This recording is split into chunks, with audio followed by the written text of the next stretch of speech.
Hello everyone and welcome back to Local Liberty. It has been a bit of a break. We've both been busy doing our thing over the summer. It's been a busy couple of months on the Saucier family farm. Things are going well and someday it will actually be a functional farm and we're getting there. But the world has kept on moving without us for sure. So some interesting things have been happening in our town and also across the world. And we're going to talk about how some of these things are connected. The local action that a lot of folks have probably heard about is our budget process has gone through 3 referendums. Every year, every 2 years maybe, whatever, the budgets get put to vote to the town. Only about 10% of the folks bother to vote, but it's a process that gives the townspeople some measure of some input into how their money is going to be spent.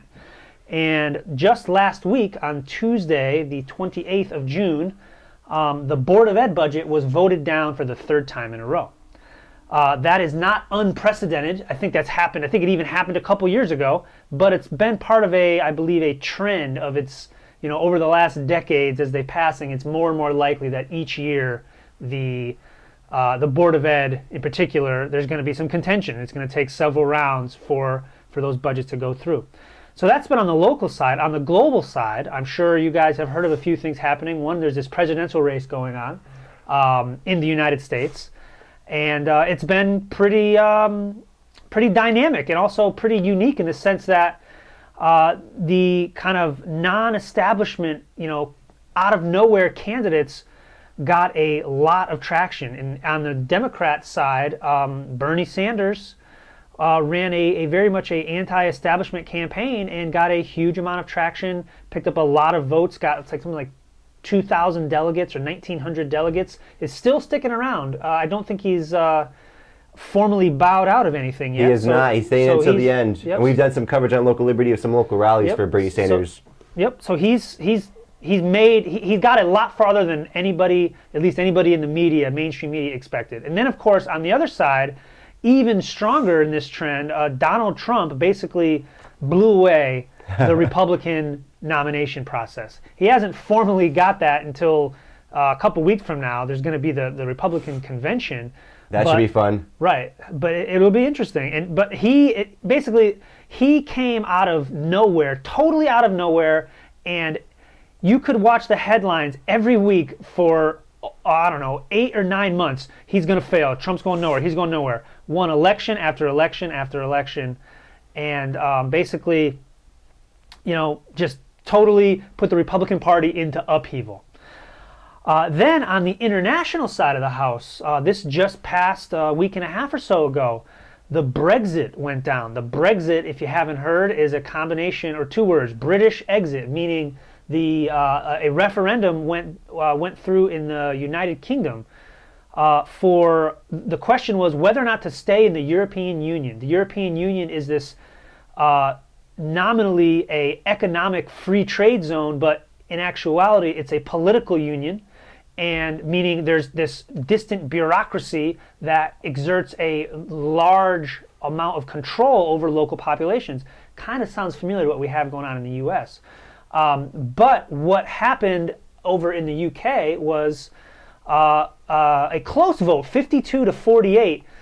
The population totally surprised all those people that are supposed to know what's going on, all the pollsters, all the media talking heads, everybody that's supposed to be telling us the news, totally blew them away, but they voted to leave the European Union.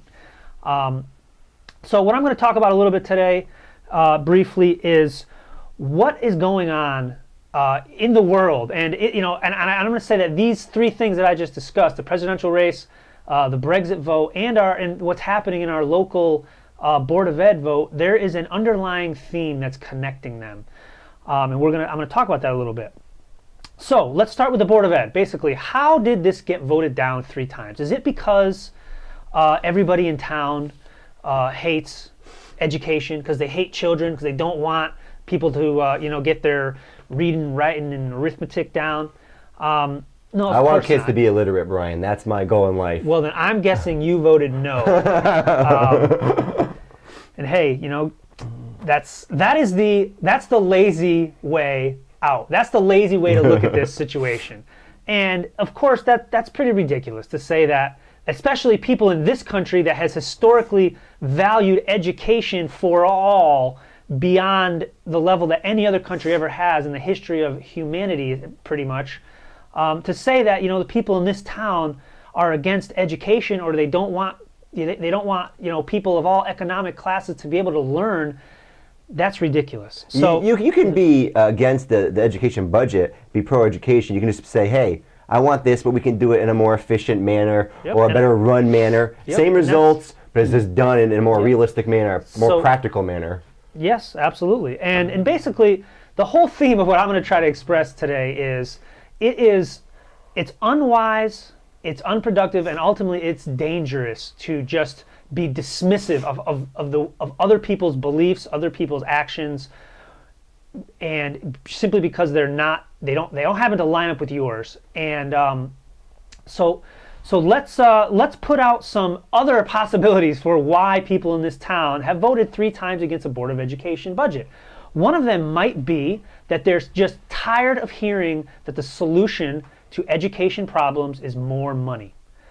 You know, we've been trying that one for a really long time, and you know our old pal Einstein, or whatever, the quote is, you know, insanity is, you know how I do with these quotes, Shane, is trying the same thing over and over again and expecting different results. Yep. So you did good on that one. Like, I think I got like within 80-90% of the quote there. You basically, we've thrown more money at education. We've tried that. Let's try something else. And I think that's a strong possibility of where a lot of folks in this town are coming from. Another possibility, maybe folks in the town are catching on to the fact that our local Board of Ed and our local, you know, town-led, town education system is really just a pass-through for the huge amount of control that's wielded in Hartford and Washington, D.C. And maybe people want to have a close, tight direction and control over how their children are educated. That seems like a pretty reasonable thing for a parent to want. And maybe people are starting to catch on to the fact that if decisions for how your child is educated are being made 50 miles or 500 miles or 1,000 or 3,000 miles away, maybe they're just getting this little sense in them that that's not going to serve their best interests of their family. Again, not an unreasonable thing. Here's another one. Maybe people are just catching on to the trend, and they're sick of this trend that costs go up. And again, we talked about, you know, throw more money at the problem. It's not just throwing more money at it, it's throwing more money at it as the results go down. So as the education system produces less, people just keep asking for more. And of course that's going to get people to say, you know what, I want to try something else. Maybe people in town are sick of hearing about, you know, I just read in the Chronicle on Friday, I think, of another school administrator with a 6-figure salary is getting hired. I don't think this is a new one, it's just a different one. Somebody's getting replaced. But they are constantly reminded of the, there's people in the system that are paid extremely well, yet somehow the results just keep slipping away. And maybe they're just getting sick of hearing about people making 6-figure salaries while they're struggling to pay their bills. And again, this is not against those professionals in the system that earn wages, that earn a decent living. It's about the entire idea of somebody is getting paid a lot and the results aren't coming through. And what does that equal? Dissatisfaction. It equals people want to try something else. Well, it is against the professionals that aren't professional, and yet we keep them around. Like, I mean, the teachers, for example, you get tenure, well, then your incentive to do a good job is just lessened. And if you're a teacher that's just there for the job, that's not going to hurt the students. And it's very difficult to get rid of teachers. Like you said, there's a lot of layers of bureaucracy in the education system. They just hinder education. They hinder the learning process. Yeah, and tenure is something that can only exist with something that's either directly or closely tied to a coercive monopoly. There is no such thing as tenure if you're not related to a monopoly. So, and that monopoly is, going back to another point, maybe folks are just sick of the government having monopoly on education. Clearly not everyone. Clearly, government-led education is still the sacred cow, but maybe it's slowly building in people's minds and in a community that maybe this isn't the best way to go about it, simply because the results just haven't been there. So all of this comes down to the fact that maybe folks are just getting ready and interested in exploring more options. There was even an article in the paper on Friday's Chronicle about closing down the high school and moving to a regional high school. I'm not sure that's actually a real solution, but it speaks to the level of dissatisfaction that people are looking for something different. And what's not different is the Board of Ed asking for more money every year. So that is the overall theme of, or the overall point of this. What I'm trying to get at is maybe there are some other there are some other explanations why people continue to vote no on this budget, other than they're just mean jerks that hate seeing children learn to read and write. Some of the people are paying with their own money out of pocket to raise their kids either through homeschooling or through private schools. St. Mary's, I think it's a middle school, maybe it's elementary school. I always see tons of kids there, and I've talked to parents where they say, "Oh, I'm not Catholic, I don't go to the church, but it's a good school, so I put them there." Yeah, and heck, those parents got a real good case to say, you know what? I've decided to take an alternative path than this particular system. Maybe I shouldn't be forced to fund this system anymore. That's a good segue into this into my my sort of analogy I've set up for this whole education thing. Basically, in town, we all know there's some spots where there's these restaurants that are kind of just revolving doors. There's these small restaurants that sometimes it's sad to see. You can see the hope in the energy that people put into starting new businesses, but some places for some reason are just revolving doors. The restaurants don't stick. You can have lots of different styles of food or whatever the case may be, but you go by there once a year and you say, okay, that new restaurant that just started, it just failed again for numerous reasons. Now here's what doesn't happen when you see that those restaurants repeatedly fail. I don't hear the cries on social media, and I don't hear people around town grumbling about, why do all these jerks in Windham and Willimantic, why do they just hate food? If they just mustn't like food. That's why these restaurants keep failing. No, of course not. Maybe their preferences are just leading them to something else. Maybe their actions have resulted in a different restaurant becoming a successful business. Or maybe they're just tired of that particular chain of restaurant that keeps opening there. That store is geared towards, I don't know, hamburgers and hot dog stand, and folks' preferences over time have just changed. That's called the market in action. That's called people's voluntary choices and decisions being played out in a community. It's unfortunate for the folks that their businesses fail, but that's how the best and most preferable services succeed, when people are given options. So we're locked in this education system that's not based on choice, and gee, what do you know, over time, the dissatisfaction and the performance and the results just go down the toilet. So that is enough about the Board of Ed. Now let's talk about the other two things that we lined up. Let's go with the Brexit vote first.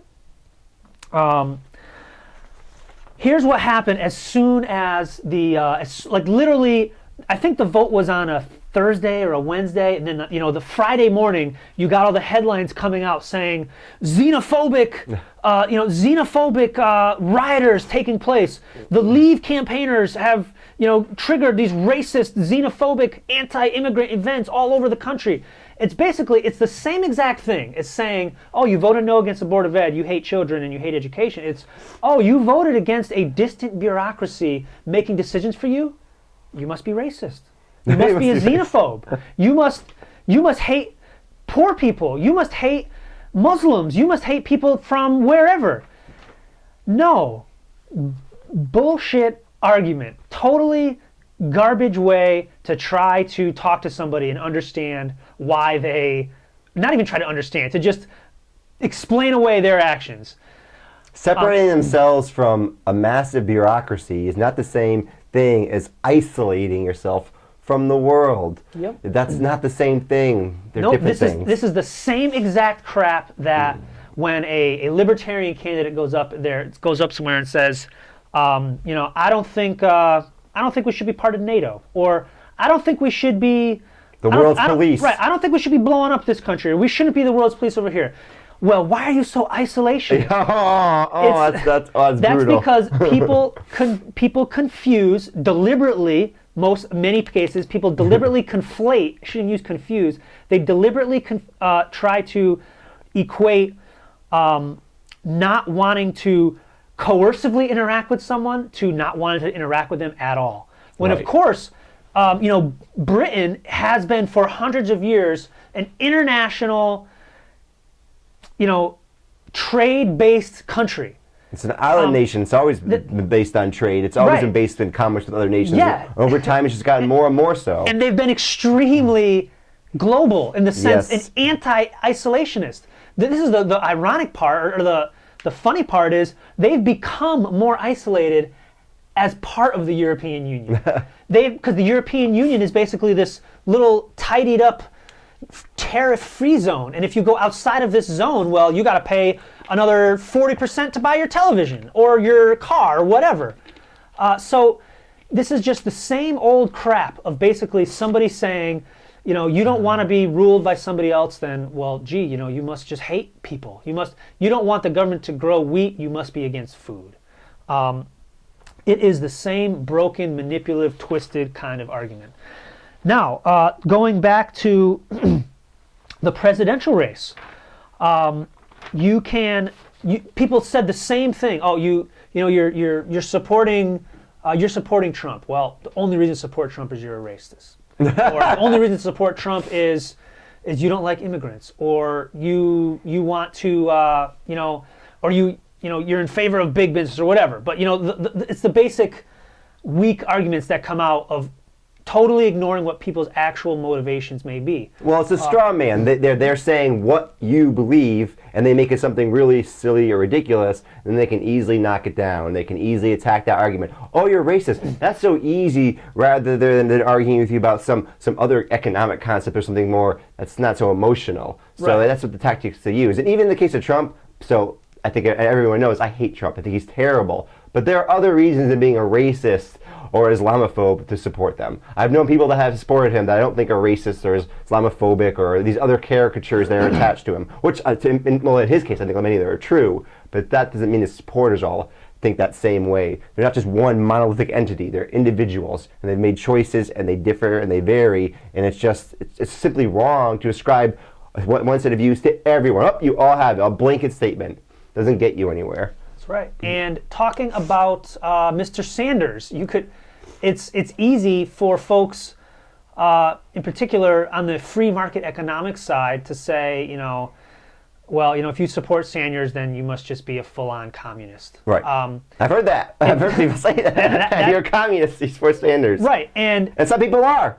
Some people are. But again, it varies. There's a wide variety of reasons. And I think there's lots of good arguments, sound arguments, to say that if the things that Bernie Sanders wants to carry out will be in a direct march towards total economic control, I think there's great arguments to be made for that. But my point is, you got to think about, why do people feel the way they do? And chances are a lot of people that support Bernie Sanders, probably like 95% of them, it's not because they want to see Soviet-era communism implemented in the United States.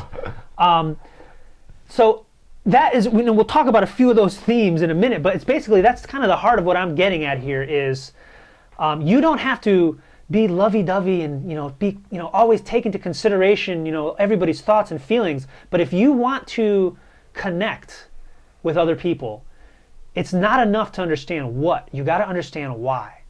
And you certainly do not have to agree with them, but you have to have enough of an understanding of why they feel the way they do, so then you can convince them. So you can say, okay, you feel that way, but X, Y, and Z is some reason or some evidence why maybe you shouldn't feel that way. So I gotta interject why here. is a really important question. This is like a theme of mine throughout the entire history of the show, and I gotta say I'm a little amazed that you're so focused on the other person's viewpoint and understanding them. I thumbs up to Brian.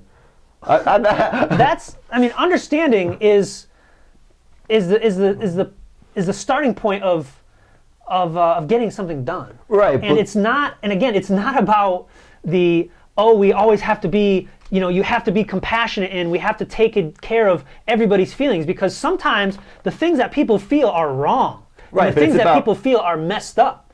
But if you want to solve problems, you got to get in somebody's head a little bit.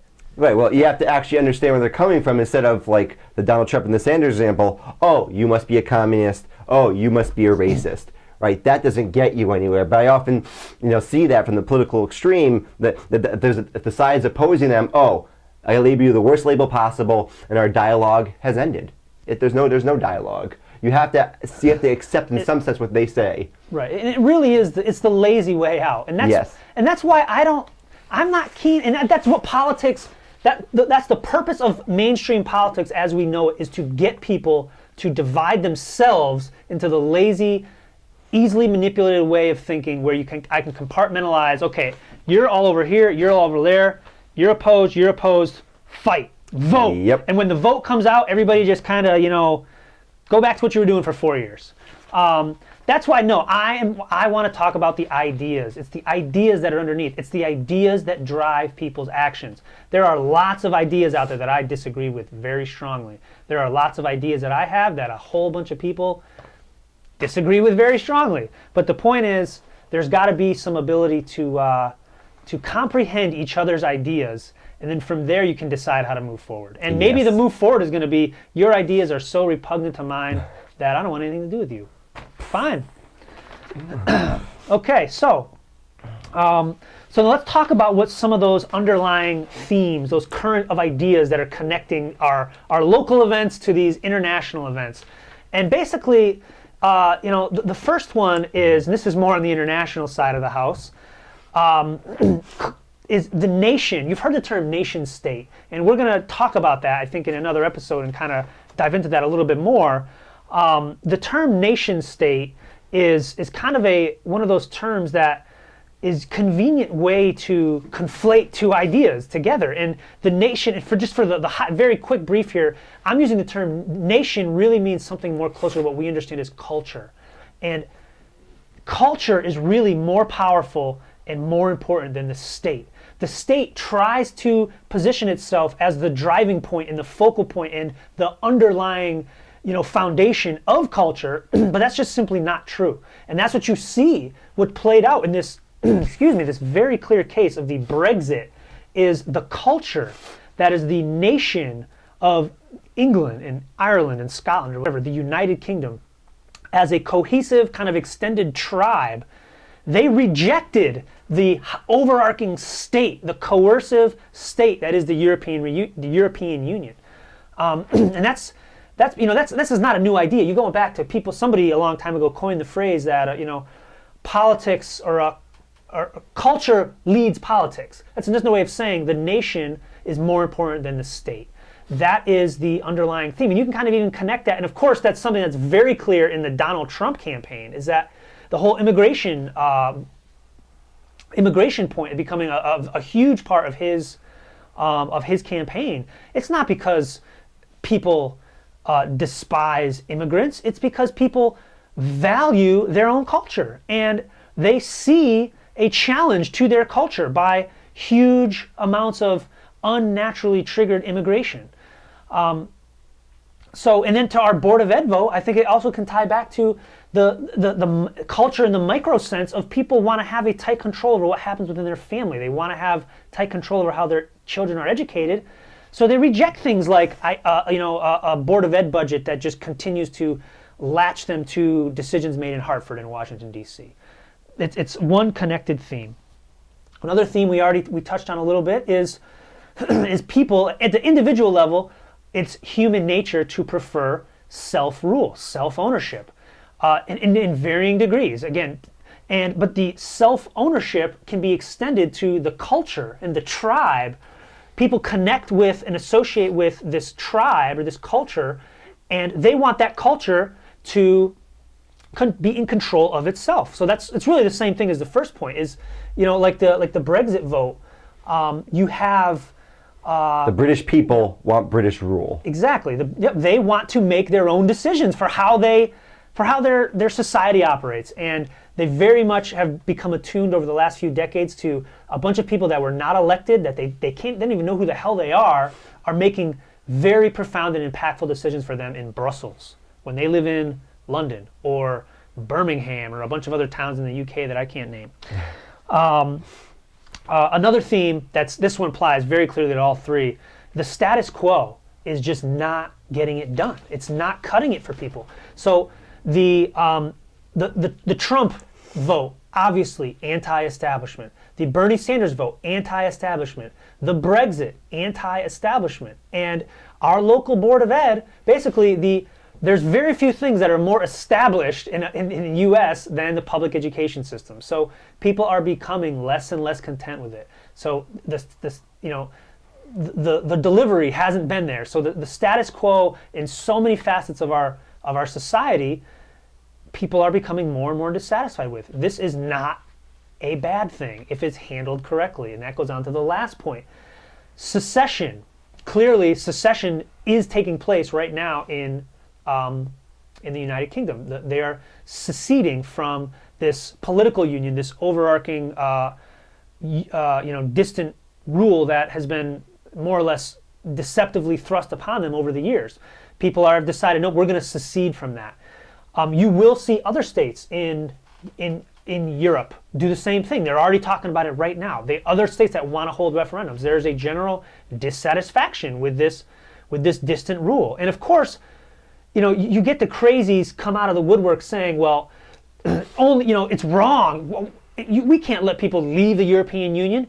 Why the heck not? They want to stop it legally in Great Britain because technically the referendum is non-binding. But in theory, the politicians, the leaders of the countries go along with it. But there are a few that are like, no, we got to stop it in the courts. We can't. It's too bad. We have to overrule the decision of the people. Right, and we've talked about it before. As shaky as the concept of majority rule democracy is, they have to. They're only going to push so far because they have to maintain a semblance of legitimacy, and what they're going to try to do is hold another referendum. And just like they do with these Board of Ed votes, didn't get they'll change, like the Board of Ed votes, I literally think the first one, I think they resubmitted the same budget for the second vote, which is kind of arrogant. And then, they've whittled down the second two, but you get all this stuff talking in the newspapers about they've decreased the budget. Oh, wait a minute. No. They didn't decrease the budget. They lowered the amount of their increase. So you can call it it's the Washington tax cut. It's a decrease in the rate of increase is a tax cut. Screw that. So basically, all three of these things, secession, people going their own way, that is the essence of freedom. Real freedom is the freedom to opt out. Freedom is a negative concept in the sense that it is the absence of something. It is not the absence of, peace and prosperity and some society and culture and structure within which to live. Freedom is the absence of coercion. So the people of Great Britain have chose a higher degree of freedom for themselves by removing the coercion that is the European Union. And it should be noted that there are other first world European countries not in the EU, like the Nordic countries. They're not Norway, Sweden, etc. They're not members of the EU. So it's not like, oh my God, they're going to revert to Greece and then they're going to be this horrible backwater. No, that's not the case. There are other countries in Europe, the first world, they're some of the most prosperous countries in the world, and they're not members of the EU. Yep. I don't know for sure what the whole list is, but absolutely there are plenty of countries that have managed to survive in Europe and throughout the world over the last 40 years without people in Brussels telling them how much milk should cost. All right, so to wrap this all up, we've touched on a little bit of this, but basically, I see hope in a lot of this. Hope in the sense that the 20th century was, and the 21st century is continuing in an accelerated fashion, was a century of centralization. We saw states become vastly more powerful. We saw cultures become more aligned with strong centralized institutions. And in particular, really the one that counted was education became a much more of a centralized activity. And the hope I see is that some of the goals of those systems, whether people want to admit it or not, was to further inject into people's idea base, into their consciousness of what their fundamental principles are, to inject the ideas of centralization. That, it's like, power begets power. The state begets more state. Centralization begets more centralization. But And now I- we see I the think opposite of that, though. Now we're decentralizing. There's a massive movement towards decentralization. Yes, we are, and that is a hopeful thing to see. And what it shows us is they didn't capture everybody's mind as completely as they'd hoped. And I think for a lot of this, what we have to thank is one, there's a small handful of people over the years that kept ideas alive, and then over the last 20 years or so, just the explosion of communication that the internet has facilitated. Yes. That really and truly is a game changer. In that, when somebody 3 hours after the Brexit vote concludes, and you've got CNN blasting out, look what happened to the pound sterling. Look what happened to these xenophobic, racist riots. As they're making their ridiculous claims, it's getting torn down by 1 million people on the internet. Literally, as the words are coming out of their mouth, people are calling bullshit and listing out the reasons, the evidence, the history, the data that shows everything they're saying is just wrong. So that is a beautiful, beautiful thing to see. The information and the ideas that are being spread now, they'll take time to really grab hold, but we're seeing signs that they are actually starting to grab hold. And it's a two-way road. It's the delivery of the promises that have been made over 100+ years of what centralization can deliver. We're seeing it fail. And at the same time, we're seeing the ideas of decentralization being rapidly spread particularly throughout the Western world, but throughout all parts of the world. So, and that decentralized nature of the internet and of information now is what is allowed to give rise to someone like a Bernie Sanders, Donald Trump, who are essentially, they're independents. They're not part of the two-party system. They're outside it. But now, because of this new world we live in, they actually have a chance. They have a shot. Trump's going to be the nominee. I mean, it's unbelievable. It's amazing because you can get other news sources. You can get other outlets. You can find contrary views. When CNN's saying this, and that, you go, wait a second. I got some guy on the ground video blogging live. Hey, everything's cool here. What's going on? Yep. You can listen to two random dudes recording episodes in an apartment in Willimantic, Connecticut. You can get ideas from them across the world. So that is, but then what you have to do, and this is kind of back to the point of this episode, is you got to be willing to think about new ideas from the sense of maybe the idea may feel uncomfortable, maybe you're going to reject it, but when you start seeing lots and lots of people latch onto those ideas, when you see millions and millions of people voting for Donald Trump, when you see millions of people voting to leave the European Union, it is just lazy of you to dismiss them all as something wrong, something quack, something ugly. You got to ask why. And that's not saying some of them aren't that. It's just you can't have that, throw that blanket out there and just call everyone one thing. That's lazy thinking. Yep, and you have to, and I think what you'll find is when you begin asking why, you will come to see that the motivations of other people aren't quite as different from yours. They have just come to different conclusions, and maybe you have something to learn from them, and maybe they have something to learn from you. So I think that is a wrap, and you guys can get some further ideas by checking out a bunch of the videos that we've already thrown up on YouTube. And you can, that's Local Liberty on Facebook and YouTube. And coming out over the summer, I plan to pick back up my homesteading series. Ooh, so much homesteading. And talk about some more topics that I can just talk about. I can bore you guys with how much I could talk about mulch. And I'm still trying to find rallies and public demonstrations to cover. I've been covering some Bernie Sanders stuff. I want to cover everyone. If you're supporting Hillary, if you're supporting Trump, hey, let me know. Write in the comments. There's going to be something happening. Maybe I'll come down if it's in Willimantic and film it. Put up on local Liberty. But I can't if no one comes to me. So let us know what's happening out there. Thanks for listening, guys. And this has been Brian and Shane at Local Liberty. Take care.